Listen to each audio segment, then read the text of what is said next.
Modification sur un tapis WeatherTech. Pour débuter, je vais faire une mise au point. Cette vidéo n'est aucunement payée par WeatherTech et reflète seulement mon opinion personnelle sur les protections WeatherTech, qui, à mon avis, est ce qui se fait de mieux sur le marché. En regard des conditions hivernales du Québec, beaucoup de calcium et abrasifs sont utilisés sur nos routes, avec le résultat que les tapis d'origine de nos véhicules sont encrassés et souvent endommagés de façon irrémédiable, seulement après une année, un hiver ou quelques années. La tâche de les remettre à l'état original est longue et pénible. Avec l'aide de produits ou autres recettes maison, souvent, les résultats n'est pas celui auquel on s'attendait. Mais il y a un problème avec ce problème est que la portion du côté conducteur a un manque.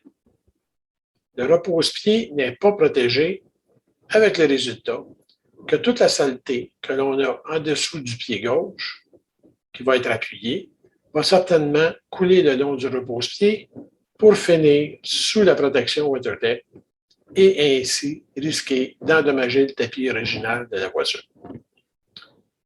J'ai donc créé, à l'aide d'un logiciel et d'une imprimante 3D, une pièce qui s'emboîte sur le haut du tapis vis-à-vis le repose-pied pour ainsi le couvrir à 90%. Cette pièce va permettre d'évacuer les saletés vers le fond du réservoir du tapis WeatherTech et ainsi protéger le tapis original qui se trouve en dessous. Pour ceux qui ont un accès à une imprimante 3D, le lien pour vous procurer le fichier sera dans la description de la vidéo, et ce, gratuitement. Passons à l'installation de cette pièce dans la voiture.